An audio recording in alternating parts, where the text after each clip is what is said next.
Eh, Bapak Ibu sekalian, saya hari ini ditugaskan untuk memberikan pemaparan gitu ya, kira-kira terkait dengan bagaimana evaluasi kami dan pemantauan kami dalam setiap persidangan di MK mengenai perselisihan hasil pilkada di tahun 2020 ini, yang kemudian sidangnya dilakukan lebih banyak di tahun 2021. Nah, di sini kami juga ingin nantinya melihat bagaimana MK menilai pelanggaran-pelanggaran pilkada yang berada di dalam dalil permohonan yang digulirkan juga oleh para pemohon. Nah, Bapak Ibu sekalian, sebelum kita melihat bagaimana penilaian-penilaian MK, kita sebelumnya ingin melihat terlebih dulu apa yang menjadi esensi dari proses perselisihan hasil pilkada di MK ini. Bagaimana perkaranya, apa tujuan utamanya, kira-kira seperti itu. Seperti yang kita ketahui bersama, memang kita terutama para pemohon seperti itu meminta kepada MK untuk melihat lebih jauh lagi apakah proses dan hasil dari sebuah pilkada di dalam satu daerah ini sudah sesuai apa belum dengan prinsip-prinsip pemilu yang langsung, umum, bebas, rahasia, jujur, dan adil seperti itu. Dan juga yang prinsip-prinsip ini diturunkan ke dalam kerangka-kerangka hukum yang ada. Nah, Bapak Ibu sekalian, seperti yang kita ketahui bersama, di tahun 2004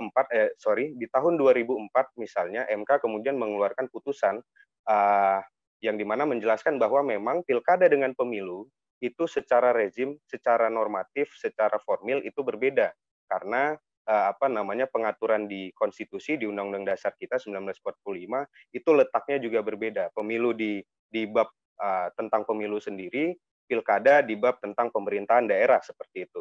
Nah, yang menjadi menarik, MK kemudian dalam putusan akuo menjelaskan bahwa memang secara formil berbeda, tetapi secara prinsipil, secara material, secara substantif, pemilu dengan pilkada itu sebenarnya sama karena memakai prinsip-prinsip asas-asas yang sama, yakni langsung, umum, bebas, rahasia, jujur, dan adil, atau yang biasa kita singkat sebagai luber jurdil.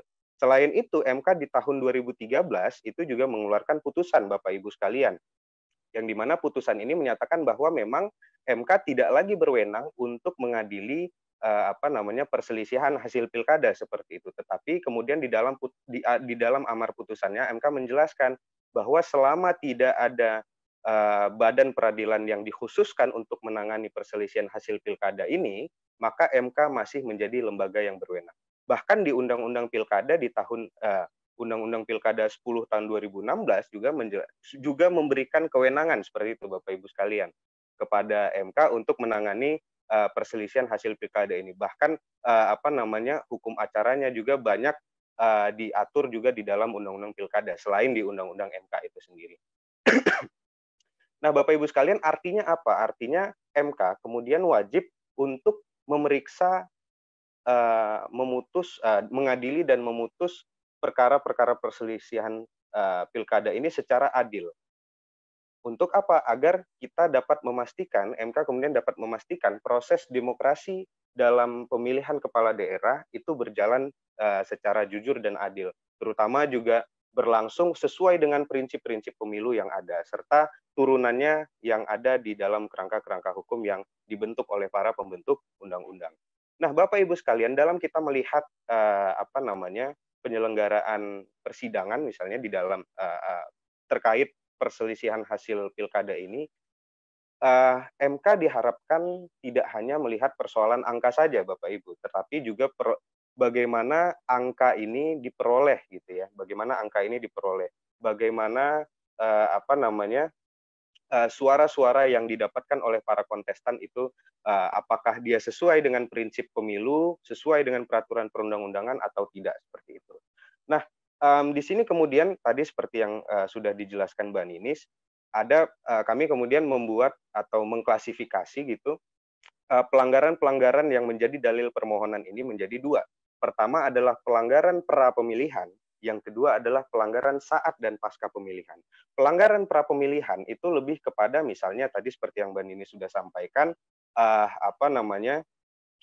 semisal money politik atau netralitas ASN, mobilisasi ASN, kemudian juga politisasi bansos dan macam-macam pelanggaran yang dilakukan seperti itu. Nah, kemudian ini memang seperti yang juga tadi Mbak Nini sampaikan, MK tidak terlalu banyak menyentuh pelanggaran-pelanggaran ini, sehingga ketika kita membaca seluruh putusan MK, hampir tidak didapatkan atau bahkan tidak didapatkan sama sekali dalil-dalil permohonan soal pelanggaran pra pemilihan yang saya tadi sampaikan ini dinyatakan MK beralasan menurut hukum seperti itu. Semuanya tidak ada yang beralasan menurut hukum. Nah, MK kemudian lebih banyak melihat persoalan-persoalan dalil pelanggaran-pelanggaran yang dilakukan pada saat dan pasca pemilihan, seperti misalnya DPT tambahan yang tidak sesuai dengan peraturan perundang-undangan, kemudian juga DPT yang bermasalah misalnya, terus ada pembukaan kotak suara secara ilegal, ada perusakan suara dan lain sebagainya. Nah, ini yang lebih banyak diulas oleh MK dan yang menjadi dalil-dalil yang menurut MK ini adalah beralasan menurut hukum, itu adalah dalil-dalil pelanggaran yang tadi seperti saya sebutkan. Seperti misalnya ada DPT tambahan yang tidak sesuai dengan peraturan perundang-undangan, ada 2,5% maksimal DPT tambahan ini, tetapi kemudian di banyak TPS misalnya ada yang lebih dan lain sebagainya. Nah, artinya apa? Artinya di sini ada keterkaitan juga Bapak Ibu sekalian, bahwa persoalan angka ini masih menjadi pijakan penting bagi MK gitu dalam memutuskan perselisihan hasil pilkada, yang nanti juga lebih lanjut akan dijelaskan oleh Mas Fadli. Nah, Bapak Ibu sekalian, oleh sebab itu kita perlu juga melihat bagaimana MK ini menilai dalil-dalil terhadap pelanggaran pilkada yang didalilkan oleh pemohon seperti itu, yang kemudian dapat menjadi cerminan gitu ya, bagaimana proses demokrasi di daerah yang dimanifestasikan ke dalam pilkada, dalam penyelenggaraan pilkada ini diselenggarakan, dan bagaimana pula perbaikan-perbaikan ke depannya seperti itu. Next, Mbak. Nah, oleh karenanya Bapak Ibu sekalian, menurut catatan kami, kita perlu melihat statistik perselisihan hasil pilkada, perkara perselisihan hasil pilkada di Mahkamah Konstitusi di tahun 2021 ini. Yang pertama, total perkaranya ada 136 perkara yang sudah diregistrasi, yang dapat seperti itu. Ya, yang dapat diregistrasi. Jadi sebelumnya memang ada lebih dari 136 perkara yang diajukan kepada MK, tetapi hanya 136 perkara saja yang berhasil diregistrasi seperti itu. Dan artinya ketika dia diregistrasi, maka 136 perkara ini kemudian dilakukan persidangan seperti itu. Nah, Bapak Ibu sekalian, ternyata dari 136 ini ada 6 permohonan yang kemudian ditarik kembali oleh pemohonnya, dan kemudian ada 100 permohonan yang tidak dapat diterima. Bapak Ibu sekalian, seperti yang kita ketahui bersama, MK kemudian dalam PH-PKD ini memberlakukan speedy trial atau persidangan cepat seperti itu, yang dimana prosesnya hanya dalam 4 kali sidang saja sudah didapatkan keputusan yang ingkrah seperti itu. Nah, sidang pertama itu soal sidang pendahuluan, pembacaan permohonan dan lain sebagainya. Kemudian sidang kedua itu mendengarkan jawaban termohon, pihak terkait, kemudian juga eksepsi dari termohon juga dengan eksepsi dari pihak terkait seperti itu. Nah, 100 perkara, 100 permohonan ini kemudian tidak lanjut di sidang kedua Bapak Ibu sekalian. Jadi di sidang kedua ini MK kemudian menyatakan bahwa permohonan-permohonan ini tidak diterima atau mendapatkan putusan NO seperti itu. Nah, dari 100 permohonan ini Bapak Ibu sekalian, ada 72 permohonan yang gugur akibat ambang batas. Jadi seperti yang kita ketahui bersama di pasal 158 ayat Undang-Undang 10 tahun 2016 ya tentang pilkada, itu memang menjelaskan bahwa selisih suara pemohon itu tidak boleh selisih suara pemohon dengan pemenang pilkada seperti itu yang biasanya kemudian menjadi pihak terkait itu tidak boleh lebih dari 0,5% hingga 2%. Nah, ini range ini kemudian ditentukan dari jumlah populasi dari dari daerah yang berkaitan, yang terkait seperti itu. Jadi ada 72 perkara yang tidak bisa lanjut gara-gara ambang batas. Kemudian 13 perkara ini tidak lanjut akibat tenggat waktu, Bapak Ibu sekalian. Jadi ada 13 perkara yang tidak lanjut akibat tenggat waktu. Seperti yang kita ketahui bersama di dalam Undang-Undang 10 tahun 2016 juga dijelaskan bahwa permohonan ini maksimal diajukan ke MK itu maksimal 3 hari setelah pengumuman putusan KPU soal rekapitulasi hasil perolehan suara pilkada seperti itu. Nah, jadi ada 13 permohonan yang kemudian gugur akibat tenggat waktu. Lainnya itu karena mungkin ada yang ditarik kembali, ada yang gugur karena MK tidak memiliki kewenangan untuk mengadili permohonan tersebut dan lain sebagainya. Namun jumlahnya tidak signifikan seperti itu.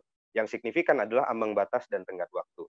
Nah, oleh sebab itu ada 33 permohonan yang dilanjutkan di sidang ketiga dan keempat. Itu nanti sidang ketiga nanti pembuktian yang diungkapkan pembuktian yang lebih komprehensif lagi. Kemudian sidang keempat itu pengucapan putusan. Nah, di sidang ketiga dan keempat ini ada 33 seperti yang tadi saya sampaikan. Dari 33 permohonan ini ada 17 permohonan yang dikabulkan baik itu sebagian ataupun seluruhnya seperti itu. Kemudian ada 13 permohonan yang ditolak Bapak Ibu sekalian karena walaupun permohonan-permohonan ini pemohonnya sudah memiliki legal standing dalam arti mungkin ambang batasnya sudah lewat atau sudah tidak tidak melewati ambang batas, misalnya selisih suaranya juga tenggat waktu yang sesuai dengan peraturan perundang-undangan, tetapi tidak bisa membuktikan lebih lanjut dalil-dalil pemohonan yang diajukan seperti itu. Nah, tadi ada artinya dikabulkan ada 17, ditolak ada 13, 30 permohonan. Nah, 3 lagi Bapak Ibu sekalian, tadi ada 33 permohonan, 3 permohonan lagi itu tidak dapat diterima tetapi diputus di MK itu pada sidang keempat. Karena apa? Karena 3 permohonan ini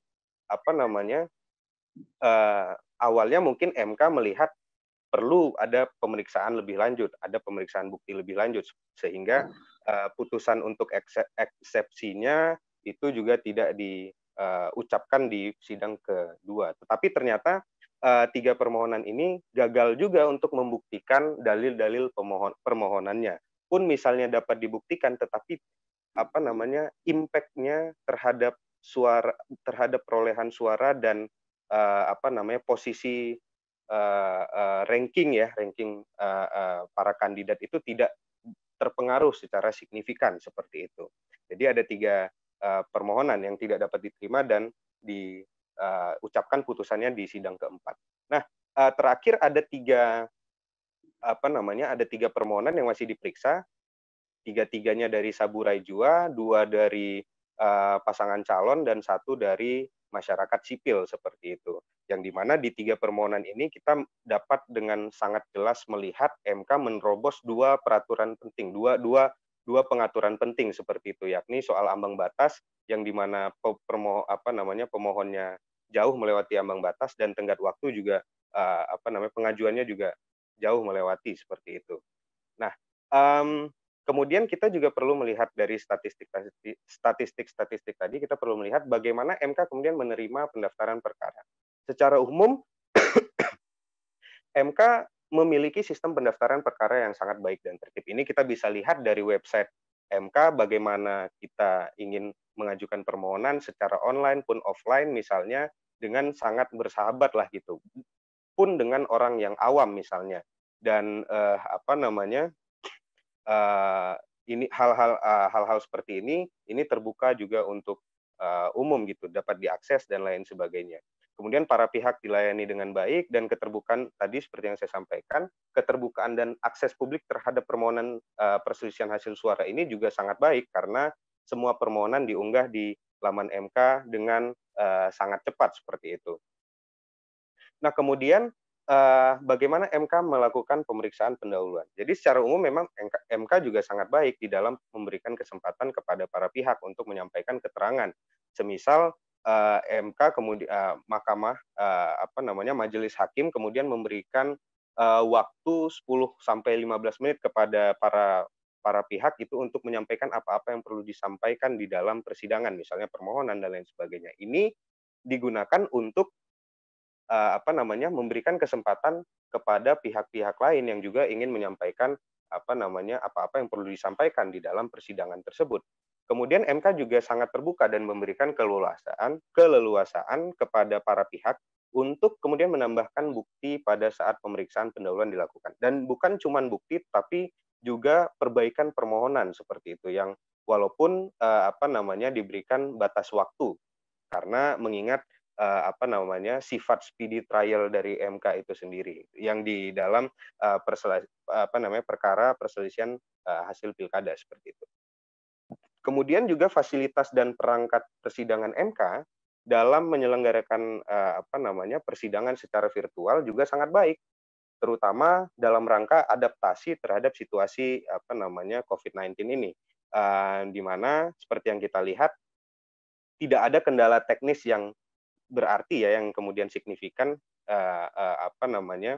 yang kemudian mempengaruhi misalnya kualitas persidangan lah, bagaimana permohonan disampaikan, bagaimana kesaksian disampaikan, bagaimana para pihak juga menyampaikan apa-apa yang perlu disampaikan di dalam persidangan. Pun juga dengan persidangan offline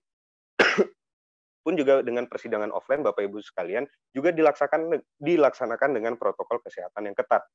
Seperti misalnya ketika kita ingin masuk ke persidangan, ke ruang persidangan, itu kita harus swab test terlebih dahulu.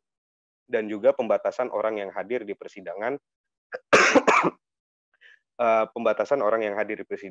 itu juga sangat terlihat seperti itu. Seperti yang kita bisa lihat ketika kita nonton sidang MK misalnya, itu jaga jarak dan lain sebagainya, itu juga sangat diperhatikan. Bahkan ada beberapa kasus misalnya, ada satu kuasa hukum misalnya dia ingin membuka maskernya untuk berbicara tetapi tidak diperbolehkan oleh majelis hakim. Nah, mungkin itu saja yang bisa saya sampaikan Bapak Ibu sekalian. Selanjutnya nanti akan disampaikan oleh Mas Fadli. Terima kasih. Wassalamualaikum warahmatullahi wabarakatuh. Selamat siang Bapak Ibu sekalian. Waalaikumsalam warahmatullahi wabarakatuh. Terima kasih banyak Mas Kahfi atas tadi paparannya. Mungkin langsung lanjut saja ke Mas Fadli. Silakan Mas Fadli. Iya, makasih Amel, Kahfi, terima kasih. Tadi sudah menyampaikan beberapa catatan kita di awal berkaitan dengan refleksi proses penyelesaian perselisihan hasil pemilihan kepala daerah. Saya lanjutkan. Kita juga melihat ya dalam proses persidangan yang dilaksanakan di tengah situasi pandemi COVID-19, bagaimana kemudian Mahkamah Konstitusi sebetulnya memberikan keleluasaan yang cukup kepada para pihak untuk melakukan pendalaman dan pembuktian.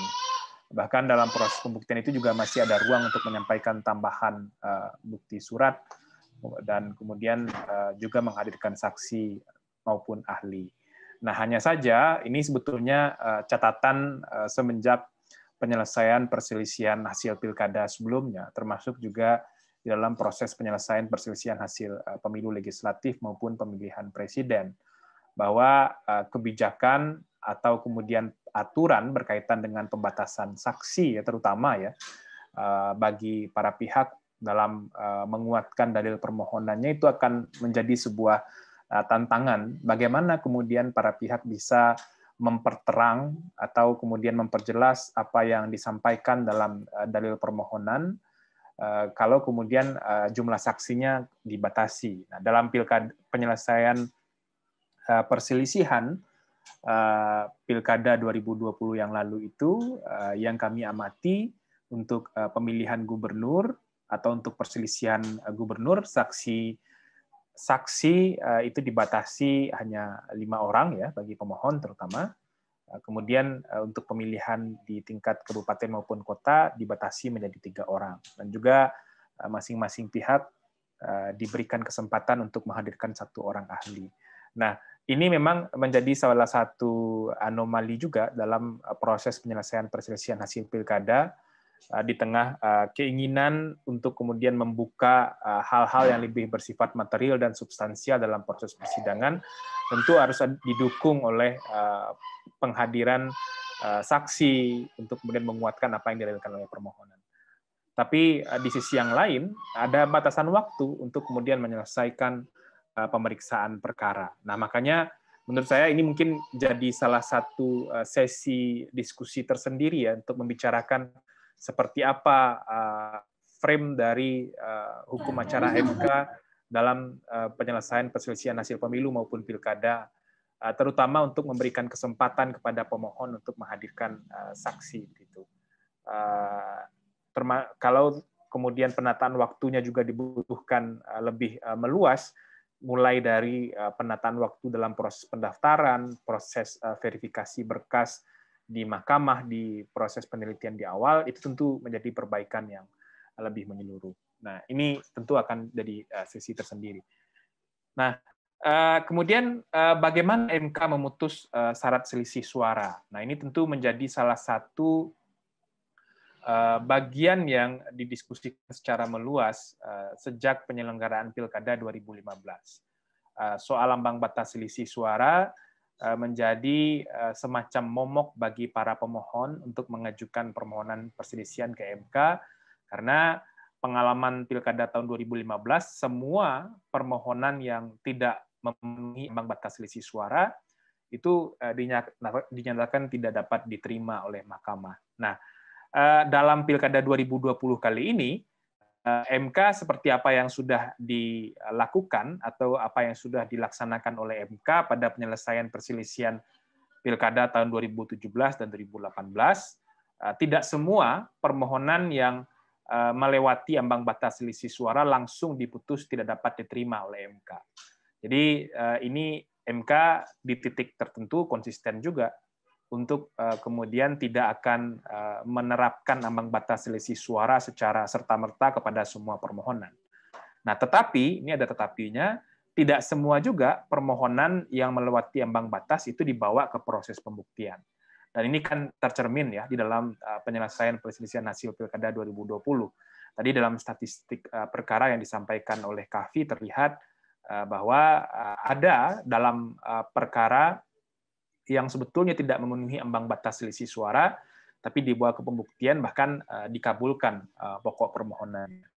Nah, soal apa yang kemudian menjadi penilaian oleh MK, atau apa yang kemudian menjadi indikator untuk menentukan permohonan mana yang tidak memenuhi ambang batas, tapi tetap dibawa ke proses pembuktian, nah, kami mengatakan ini menjadi wilayah subjektif mahkamah untuk menentukan.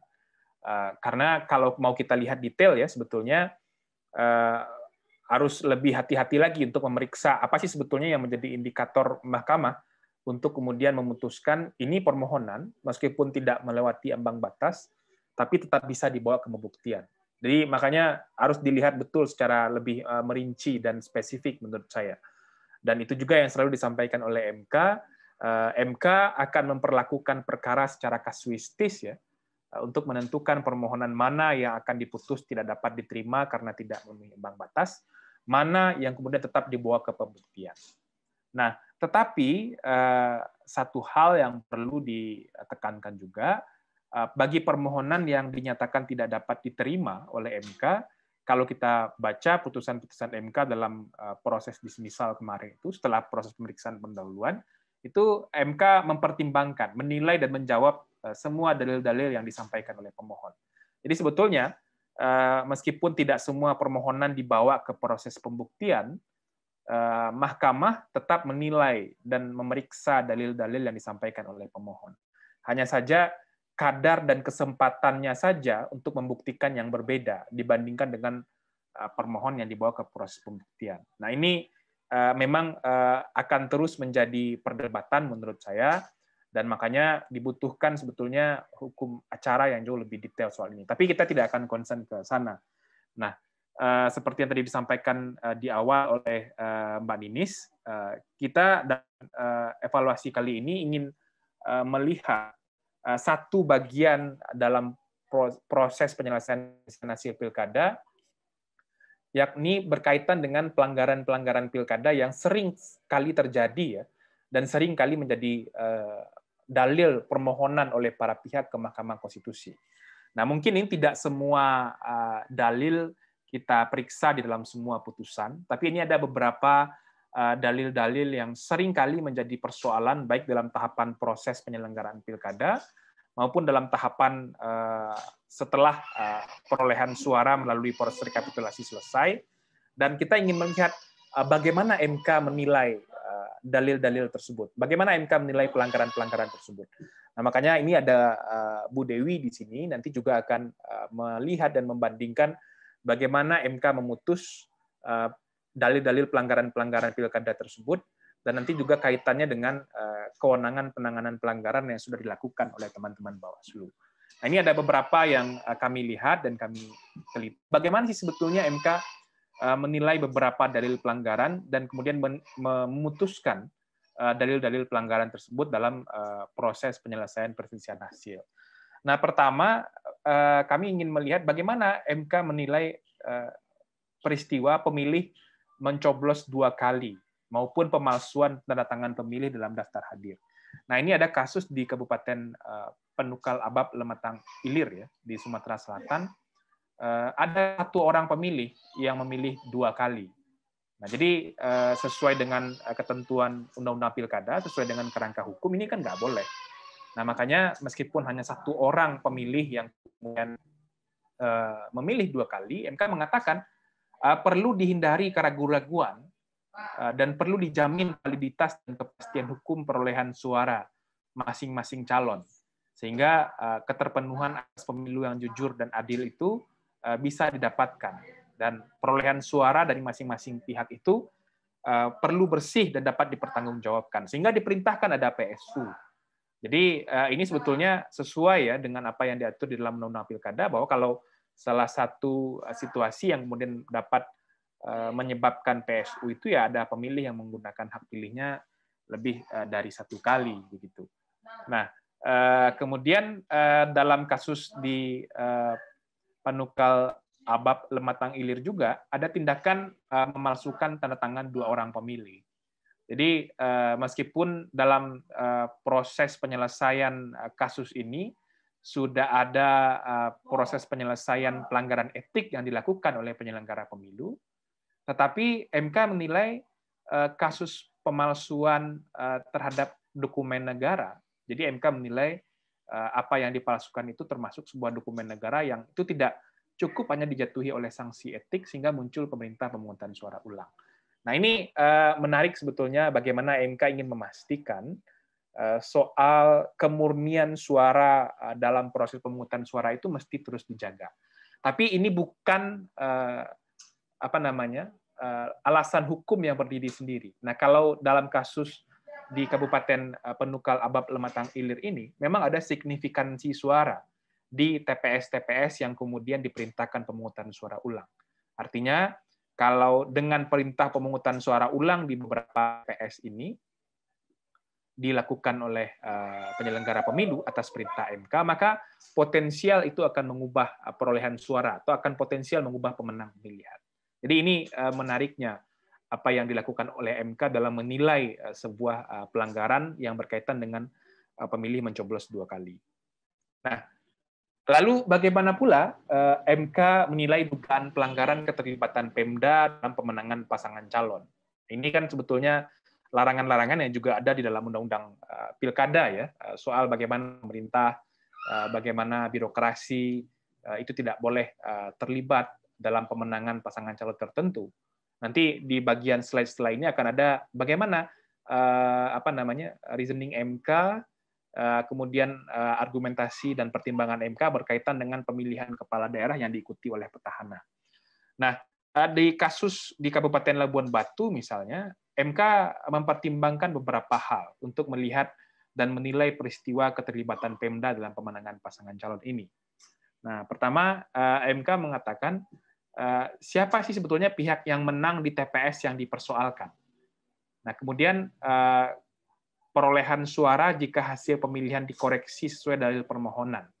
Jadi ada dua hal ini yang kemudian jadi pertimbangan MK dalam melihat seberapa signifikan dalil pelanggaran keterlibatan Pemda itu kemudian bisa mengubah hasil perolehan suara. Saya ingin mengatakan bahwa ini memang cara berpikir MK dalam melihat sebuah peristiwa pelanggaran yang memang sudah dilakukan dari dulu ya. Sepanjang saya mengikuti putusan-putusan MK berkaitan dengan perolehan hasil pemilu, memang ini selalu menjadi pakem MK. Kalau dalil pelanggaran yang disodorkan, MK akan melihat siapa kemudian yang menang dari perolehan suara tempat dalil pelanggaran itu diajukan. Nah, kemudian seberapa signifikan itu akan berhasil mengubah hasil pemilu. Termasuk juga MK mempertimbangkan dalam proses pemeriksaan ternyata dalil yang mengatakan bahwa ada keterlibatan Pemda dalam pemenangan pasangan calon itu tidak diketahui seberapa banyak pemilihan pemilih yang dimobilisasi untuk datang ke TPS itu mempengaruhi hasil pemilihan.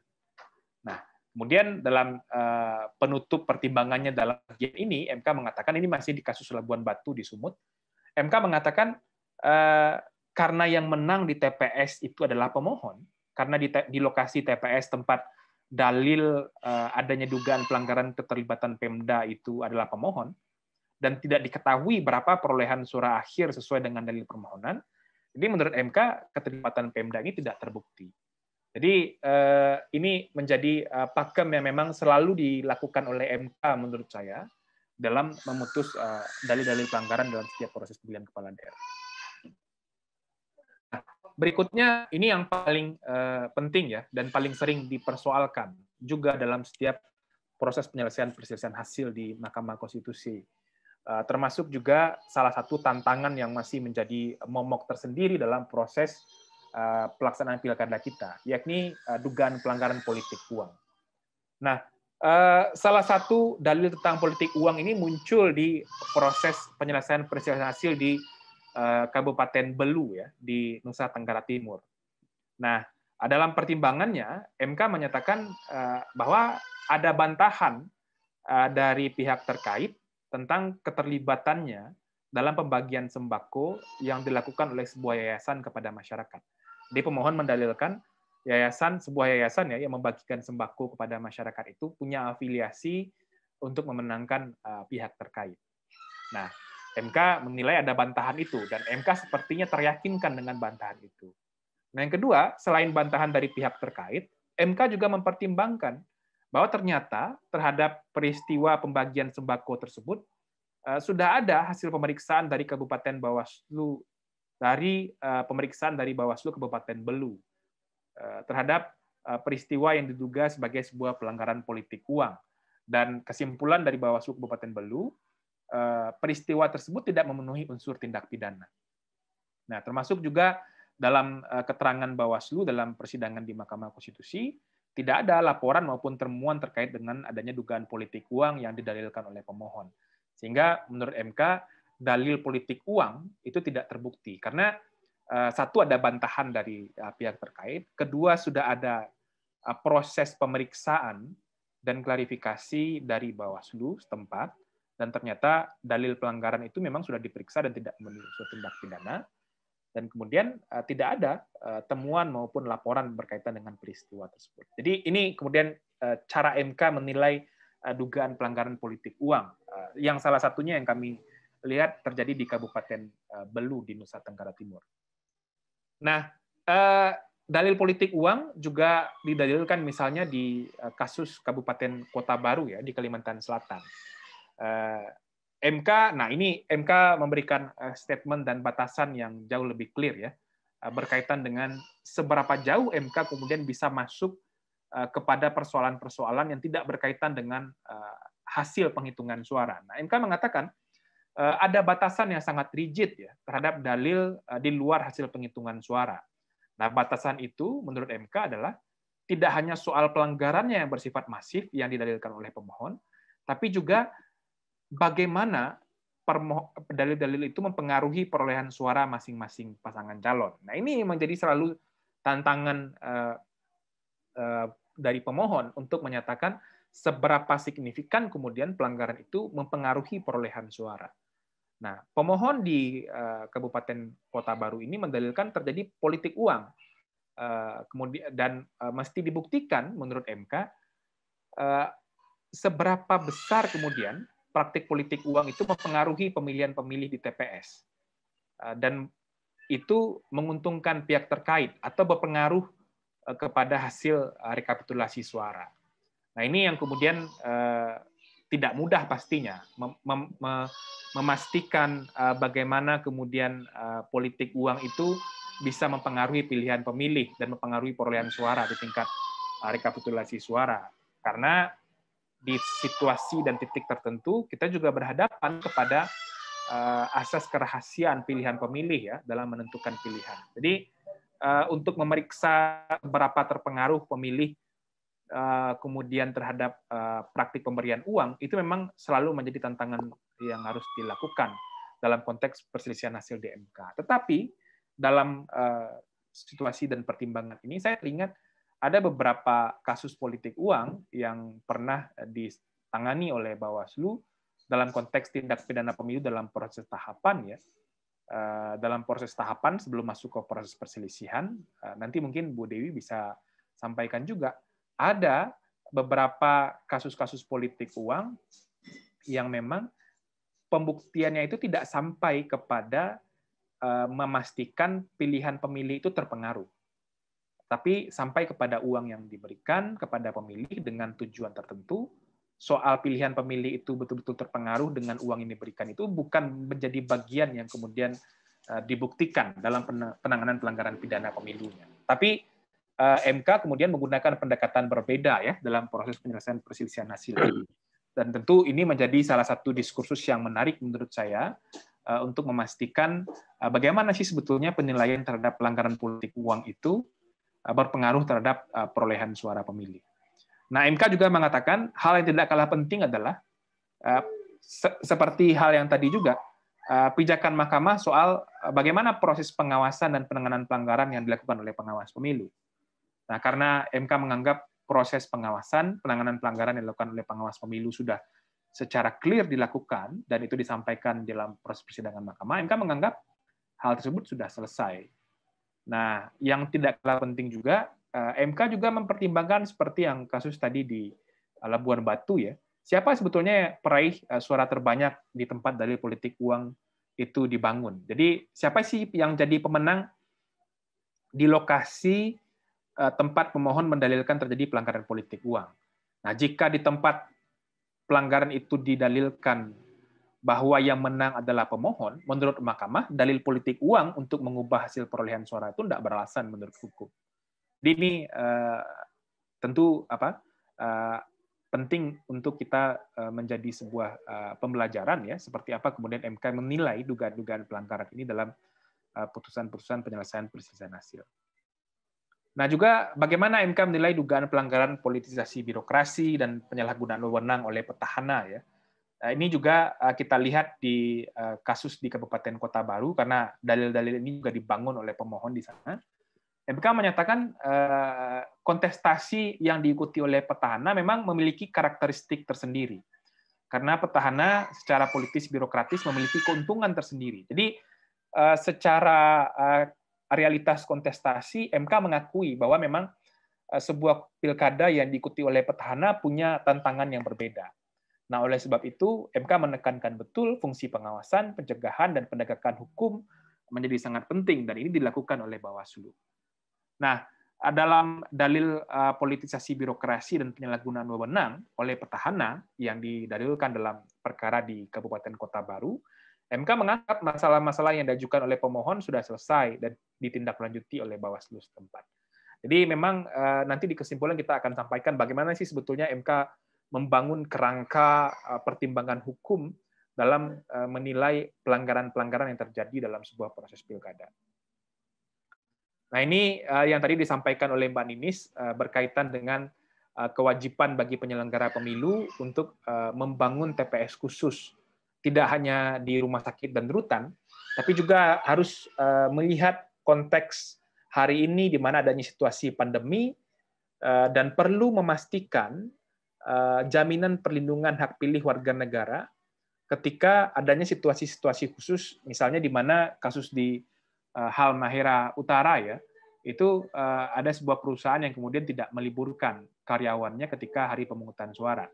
Nah, akibatnya karyawan-karyawan di perusahaan tersebut tidak semuanya bisa memberikan hak suara. Nah, makanya ada perintah pemungutan suara ulang, dan itu hanya dibatasi bagi karyawan yang belum memberikan hak suara di 9 Desember 2020.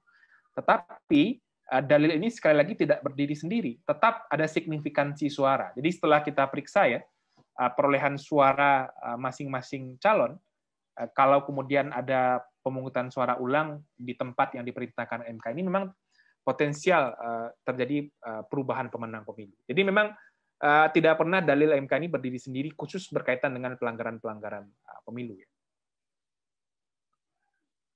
Nah, termasuk juga bagaimana MK menilai dugaan intimidasi terhadap pemilih. Ini kita lihat di perkara Kabupaten Pesisir Barat di Lampung. MK menjadikan lagi proses pengawasan dan penegakan hukum yang dilakukan oleh Bawaslu setempat sebagai pijakan untuk menilai dalil permohonan. Nah, karena semua dalil-dalil permohonan itu sudah terverifikasi, telah ditindaklanjuti oleh Bawaslu bersama dengan Sentra Gakumdu, itu kemudian menjadi pijakan oleh Mahkamah untuk memutuskan bahwa dalil-dalil intimidasi itu sudah diselesaikan dengan proses penegakan hukum dalam tahapan, jadi tidak beralasan lagi kalau kemudian itu dibawa ke Mahkamah Konstitusi. Nah, apa yang bisa kita simpulkan? Ada beberapa hal ya berkaitan dengan pencermatan kita terhadap bagaimana sih MK menilai pelanggaran-pelanggaran pilkada dalam sebuah proses perselisihan. Pertama, secara umum menurut kami MK menyelenggarakan perselisihan hasil pilkada 2020 dengan baik. Terutama MK punya manajemen perkara yang sangat baik, dan ini memang perlu diapresiasi menurut saya. Salah satu lembaga peradilan yang punya manajemen perkara yang sangat baik ya Mahkamah Konstitusi. Soal keterbukaan, soal akses terhadap proses persidangan, dokumen-dokumen permohonan, itu sangat mudah dan cepat bisa diakses oleh publik ya. Dan termasuk juga kita bisa melakukan pencermatan dan kajian terhadap perkara-perkara ini karena memang MK sangat akses terhadap dokumen-dokumen persidangan. Termasuk juga MK memberikan keleluasan kepada para pihak untuk membuktikan dalil di tengah waktu sidang yang berbatas akan waktu, termasuk juga di situasi pandemi COVID-19. Nah, yang kedua, dalam kasus yang berkaitan dengan jaminan perlindungan hak pilih dan menjaga kemurnian suara, MK sekali lagi tidak terpaku pada ketentuan administrasi pemilu ANSI, tapi juga penilaian dan sikap Mahkamah bergantung kepada prinsip-prinsip penyelenggaraan pemilu, tapi juga itu tidak berdiri sendiri. Sekali lagi, itu sangat dipengaruhi oleh adanya signifikansi suara yang dapat mengubah hasil pilkada.